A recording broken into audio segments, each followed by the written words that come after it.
Kopi Al-Asran, kopi kesehatan untuk mengatasi permasalahan suami istri ketika melakukan ibadah. Bismillahirrahmanirrahim. Assalamualaikum warahmatullahi wabarakatuh. Para jamaah Al-Asran rahimakumullah. Tentunya setiap harinya berjumpa dengan Teteh Im di sini ya. Mudah-mudahan kita termasuk golongan orang yang diistiqomahkan oleh Allah sehingga setiap harinya kita mendengarkan ilmu Allah yang menjadikan amal ibadah bagi kita, menjadikan keberkahan. Amin ya Allah ya Rabbal Alamin. Kali ini saya membawa kitab Nasaihul Ibad. Insyaallah tidak terasa sekarang makalah yang ke-21 ya. Sudah makalah yang ke-21. Baik. Bismillahirrahmanirrahim. Bismillah walhamdulillah wassalatu wassalamu ala Rasulillah.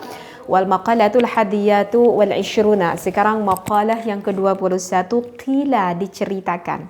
La ghurbata lil fadili, tidak ada keasingan bagi orang yang mempunyai keutamaan, wala watana lil jahili, dan tidak ada tanah air bagi orang yang bodoh.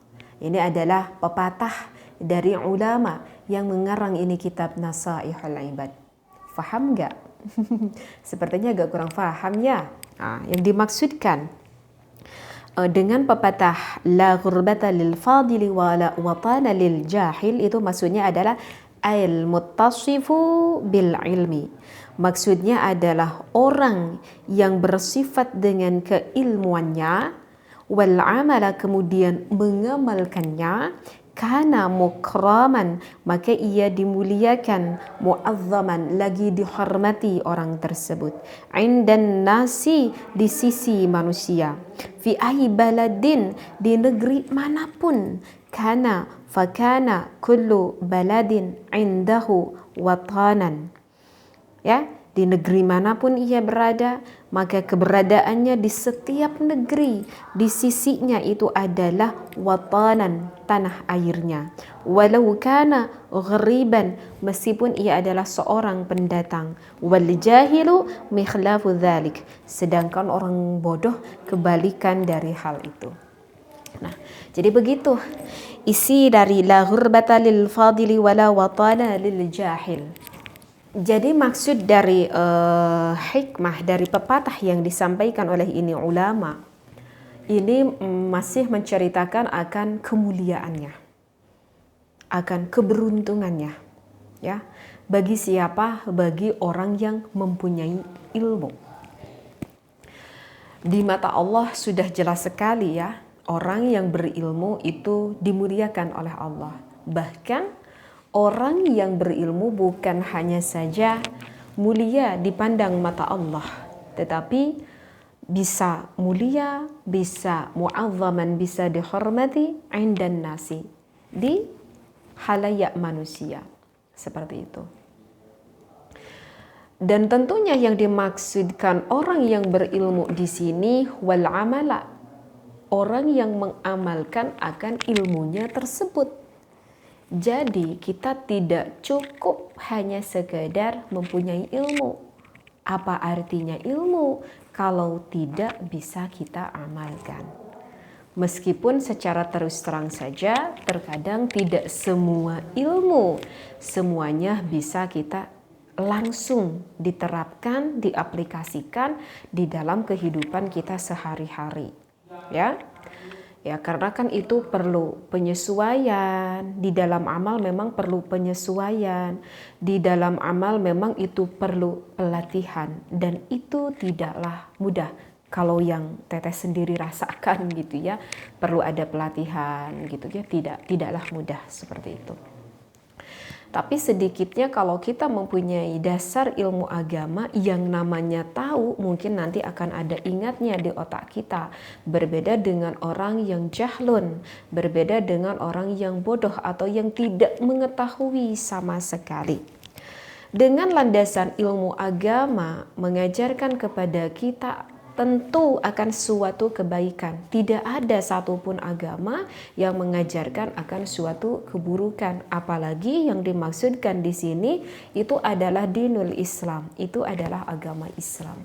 Karena tujuannya Rasulullah diturunkan ke muka bumi ini, agama itu isinya adalah apa?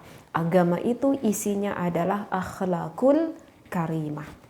Maka pantaslah jika orang yang berilmu dan orang yang beramal bisa bersandingan dengan khalayak manusia, dikarenakan agama itu adalah akhlakul karimah. Sehingga jika ditanya apa itu agama, maka jawabnya akhlakul karimah. Ya. Dengan akhlakul karimah, dengan ilmu yang kita ketahui, kata contoh yang kecil misalkan, kata agama, kalau bibir, ucapkanlah selalu kata-kata yang baik, tidak boleh iri sama orang, tak boleh dengki sama orang, tak boleh mengeluarkan kata-kata yang menyakitkan terhadap orang, seperti itu kan? Ini masih berbicara hanya sekedar mulut saja. Sehingga kita di halayak masyarakat tidak pernah tuh ada masyarakat yang merasa tersakiti oleh lisan kita, oleh bibir kita, oleh perilaku kita. Dikarenakan apa? Dikarenakan kita mempunyai ilmu agama, dikarenakan kita mempunyai akhlakul karimah, dan kita mengamalkan ilmu tersebut. Wajar tidak kalau tetangga kita, kalau manusia yang berada di dekat kita menyukai kita? Sedangkan agama itu tidak akan bertentangan dengan logika akal. Dan agama tidak akan bertentangan dengan apa? Dengan hati nurani.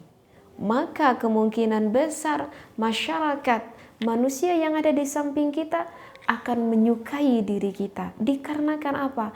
Dikarenakan perilaku kita yang baik berdasarkan landasan ilmu agama.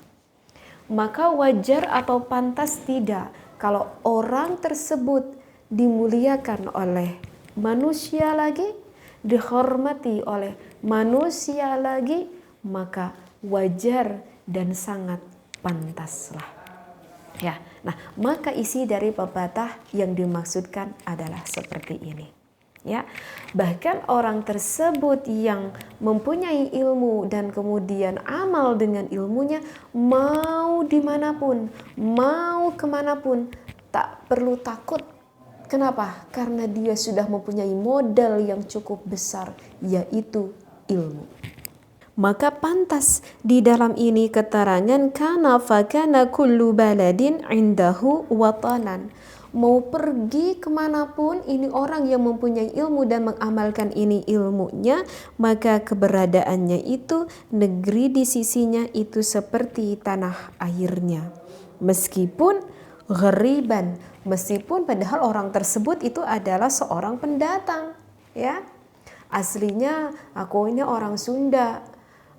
Ceritanya hijrah nih, misalkan ke daerah Medan, ke daerah Sumatera, ke daerah Jawa, ke daerah Aceh, mau ke negeri seberang pun sekalipun, tenang, kalau kita mempunyai ilmu dan mengamalkan akan ilmu tersebut, kita akan banyak teman dimanapun yang bisa membantu kita, dikarenakan kita dihormati dan dimuliakan oleh orang-orang. Dasarnya apa? Satu, kita punya ilmu dan mengamalkan ilmunya. Tetapi sebaliknya, wal jahil, kalau orang yang bodoh, mikhlafu dzalik, itu kebalikannya. Kalau orang yang bodoh, orang yang tidak mempunyai ilmu, meskipun ia tinggal di tempatnya sendiri, meskipun ia tinggal di kampung halamannya sendiri, ia tuh terasa asing bagi orang-orang. Kenapa? Karena tak punya ilmu. Bagaimana orang tersebut mau berakhlakul karimah yang baik karena dia tidak tahu bagaimanakah menjadi orang yang baik. Dia tidak tahu bagaimana menjadi orang yang menyenangkan. Dia tidak tahu bagaimana cara agar dimuliakan oleh teman, oleh dihormati teman, karena bodoh. Ya, rugi tidak orang yang bodoh, sangatlah rugi. Sehingga misalkan contoh yang kecil lagi, ucapannya selalu menyakiti orang, ya, selalu iri pada orang, selalu dengki pada orang, raut muka yang tidak terlalu menyenangkan, dikarenakan kebodohannya. Wajar tidak kalau orang tersebut tidak disukai meskipun oleh tetangganya sendiri di kampung halamannya? Sangatlah wajar sekali. Akibat apa? Akhlakul karimah yang buruk dikarenakan jahil, dikarenakan orang tersebut tidak mempunyai ilmu. Mudah-mudahan hikmah ini di dalam kitab Nasaihul Ibad bisa kita ambil hikmahnya. Jadilah kita orang yang bertalabul ilmi setiap hari, setiap waktu. Karena ingat bahwa nyuprih ilmu hukumnya itu adalah fardu ain. Kita mengharapkan kemuliaan di mata Allah, jangan mengharapkan kemuliaan indan nas. Jangan mengharapkan kemuliaan atau jangan mengharapkan kita ingin dihormati oleh orang lain. Karena kalau ada maksud dalam hati seperti itu, berarti tetap saja kita belum bisa beramal karena ikhlasnya bukan karena Allah, tetapi indan nasi, menurut manusia.